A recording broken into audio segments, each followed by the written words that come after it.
বর্তমান সময়ে আমাদের দেশে যখন বিদ্যুৎ বিপর্যয় দেখা দিল তখনই সামনে আসতে লাগলো বিদ্যুৎ তৈরির উপাদান কয়লা নিয়ে। বলা হচ্ছে কয়লার পর্যাপ্ত যোগান না থাকায় বিদ্যুৎ সমস্যা দেখা দিচ্ছে। মূলত কয়লার বিল বকেয়া থাকায় এখন বিদেশি কোম্পানিরা আর কয়লা দিচ্ছে না। আবার নতুন চুক্তিতে কয়লা আসলে তারপর চালু হবে দেশের সবচেয়ে বড় বিদ্যুৎ প্রকল্প পায়রা বিদ্যুৎ কেন্দ্র। তো যাই হোক, আজকে ভিডিওতে আমরা জানবো কয়লা কী, কয়লা কীভাবে তৈরি হয়, কয়লার সাথে কী কী থাকে, বিদ্যুৎ উৎপাদন করতে কেমন কয়লা দরকার, কয়লা কোন ধরনের শিলা, কয়লাতে কোন কোন উপাদান বিদ্যমান, কয়লা পরিবেশের জন্য কতটা ক্ষতি করে যাচ্ছে, আর অনেক তথ্য থাকছে আমাদের আজকের ছোট্ট এই ভিডিওটিতে। তো দেখতে থাকুন ভিডিওটির শেষ পর্যন্ত। কয়লা হলো এক ধরনের জৈব সেডিমেন্টারি বা পারলিক শিলা, অনবায়নযোগ্য শক্তির অন্যতম উৎস।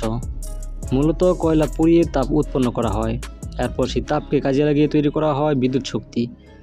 যুক্তরাজ্য ভিত্তিক গবেষণা প্রতিষ্ঠান গ্লোবাল চেঞ্জ ডাটা ল্যাবের তথ্য অনুসারে বর্তমানে পৃথিবী জুড়ে ফসিল ফুয়েল বা জীবাশ্ম জ্বালানি হিসেবে দ্বিতীয় স্থানে রয়েছে কয়লার ব্যবহার। গাছ হাজার হাজার বছর মাটির নিচে চাপা পড়ে থাকে এবং তখন তৈরি হয় কয়লার।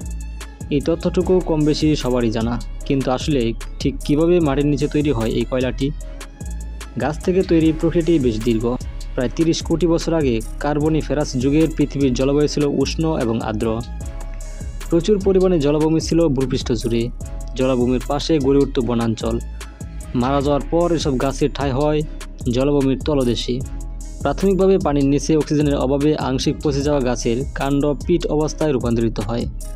ধীরে ধীরে গাছের এই পিট অবস্থা জলাভূমির নিচে পলিমাটির আস্তরণের নিচে চাপা পড়তে থাকে। চাপা পড়ার কারণে বাড়ত চাপ এবং তাপের পরিমাণ। এর কারণে একটা সময় পিট পরিণত হতো লিগনাইটে। লিগনাইট বাদামি কয়লা নামে পরিচিত।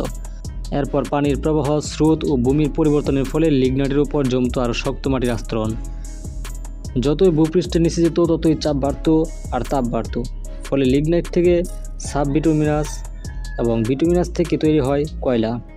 ক্রমাগত তাপ ও চাপের বৃদ্ধির ফলে বিটুমিনাস থেকে অ্যান্থ্রাসাইট তৈরি হয় এবং অ্যান্থ্রাসাইট রূপান্তরের শেষ ধাপ নয়।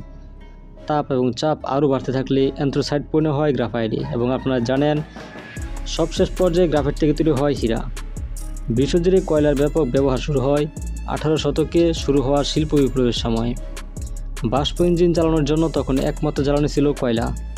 প্রকৃতি ও পরিবেশের জন্য মারাত্মক ক্ষতি করছে কিন্তু এই জ্বালানিটি। স্ট্যাটিস্টায় প্রকাশিত এক রিপোর্ট অনুযায়ী কয়লার কারণে শুধু 2020 সালে প্রায় 1,39,00,000 মেট্রিক টন কার্বন ডাইঅক্সাইড যুক্ত হয়েছে বায়ুমণ্ডলে, যার ফলে দিন দিন প্রকৃতি পড়ছে চরম হুমকির মুখে। তবে এখানে আসার কথা হলো কয়লার ব্যবহার দিন দিন কমছে। জলবায়ু পরিবর্তন মোকাবেলা করতে প্রায় সব দেশই কয়লার ব্যবহার বন্ধের জন্য কাজ করে যাচ্ছে। এগোচ্ছে সৌরবিদ্যুৎ বা নিউক্লিয়ার ফিউশনের মতো গ্রিন এনার্জির দিকে। আমাদের পৃথিবীকে আরও বেশি দিন বাঁচাতে হলে অবশ্যই আমাদেরকে কয়লার ব্যবহার কমাতে হবে। যেহেতু কয়লা জীবাশ্ম জ্বালানি, তাই এটি পরিবেশের চরম ক্ষতি করে যাচ্ছে। তো বন্ধুরা, আপনার মতামত কি কয়লার ব্যাপারে? বর্তমান সময়ের বিদ্যুৎ বিপর্যয় নিয়ে আপনি কি বলতে চান তা জানাতে পারেন কমেন্ট করে। আর ভিডিওটি ভালো লাগলে লাইক দিন, কমেন্টে জানান আপনার যে কোনো মতামত এবং সাবস্ক্রাইব করে সাথে থাকুন। ধন্যবাদ।